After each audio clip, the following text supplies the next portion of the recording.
கிறிஸ்துவுக்குள் பிரியமானவர்களே, ஆண்டவரும் இரட்சகருமாகிய இயேசு கிறிஸ்துவின் இனிதான நாமத்தினாலே உங்களை வாழ்த்துகிறேன். இந்த நாளிலும் கூட கர்த்தர் நம்மோடு கூட பேசுகிற தமது பலனுள்ள வார்த்தை ஏசாயா 54 அதிகாரம் 7 இமைப்பொழுது உன்னை கைவிட்டேன், ஆனாலும் உருக்கமான இரக்கங்களால் உன்னை சேர்த்துக் கொள்வேன். ஆமென், ஹல்லேலூயா. கர்த்தர் நல்லவராக இருக்கிறார். இந்த நாளிலும் கூட இந்த வார்த்தையின் வழியாய் நம்மோடு கூட கர்த்தர் இடைப்படுகிற தேவனாய், நம்மை பலப்படுத்துகிற தேவனாக இருக்கிறார்.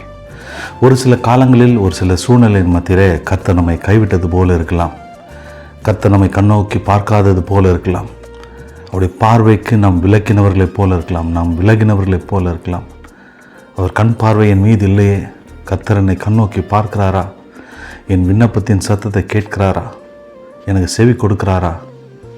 என்னை கவனித்து பார்க்கிறாரா? கவனித்து கேட்கிறாரா என்ற கேள்விகள் நம் உள்ளத்தில் எழும்பலாம். நான் கைவிடப்பட்டேனா? கர்த்தரால் கைவிடப்பட்டிருக்கிறேனா என்று சொல்லி நீங்கள் நினைத்து கொண்டிருக்கலாம்.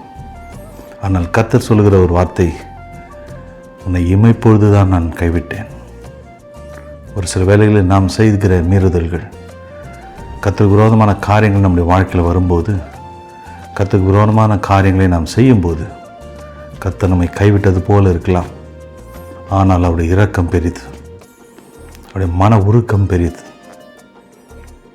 ஆனாலும் தமது இரக்கத்தினால, தமது மன உருக்கத்தினால நம்மை சேர்த்து கொள்ளுகிற தேவனாக இருக்கிறார்.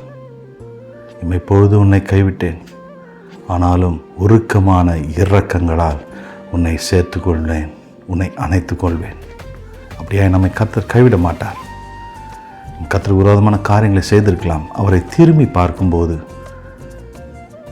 பாவத்தை மறைக்கிறவன் வாழ்வடைய மாட்டான், அதை அறிக்கை செய்து விட்டு விடுகிறவனோ இரக்கம் பெறுவான் என்று வேதம் சொல்கிறபடி, நம் கர்த்தரிடத்தில் திரும்பும்போது உருக்கமான இரக்கங்களால் நம்மை சேர்த்து கொள்வார்.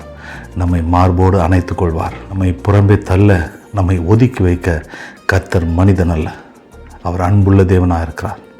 நம்மை மார்போடு அணைத்து கொள்கிற தேவனாக இருக்கிறார். இமைப்பொழுது நம்மை கைவிட்டது போல இருக்கலாம். ஆனால் நித்திய காலமாய் நம்மை சேர்த்துக்கொள்கிற தேவன் நம்மோடு கூட இருக்கிறார். அவரை மாத்திரமே நாம் பற்றிக்கொள்வோம். எங்கள் அன்பின் பரலோக பிதாவே, இயேசு கிறிஸ்துவின் நாமத்தினாலும் சமூகத்தில் வருகிறோம். அப்பா, நீர் எங்களை இமைப்பொழுது கைவிட்டது போல இருக்கலாம், ஆனால் உமது உருக்கமான இரக்கங்களால் என்னை சேர்த்து கொண்டு மார்போடு அணைத்துக் கொள்கிற தேவனாக இருப்பதற்காக துதிக்கிறோம், ஸ்தோத்திரிக்கிறோம், நன்றி செலுத்துகிறோம். இந்த கால வேளையிலே, அதிகால வேளையிலே உங்கள் சமூகத்தில் காத்திருக்க கொடுத்த கிருபைக்காய் ஸ்தோத்திரம். இந்த நாளை நீர் நடத்துவீராக. உமது கிருபை, உமது இரக்கம், உமது தயவு என்னை சூழ்ந்து கொள்ளட்டும். நீர் என்னை நடத்துவீராக. என் கரம் பிடித்து நடத்துங்கப்பா. உண்மையே நம்பியிருக்கிறேன். கைவிடாமல் காத்துக்கொள்வீராக. இயேசுவின் வல்ல நாமத்தில் பிதாவே, ஆமென், ஹல்லேலூயா. கர்த்தர் உங்களை பாதுகாப்பார், உங்களை பராமரிப்பார், உங்களை நடத்துவார். கைவிடாமல் காக்கும் கர்த்தர், உங்களை சேர்த்து கொண்டு மார்போடு அணைக்கிற கர்த்தர் உங்களோடு கூட இருப்பார். உங்களை ஆஸ்வதிப்பாராக. ஆமென்.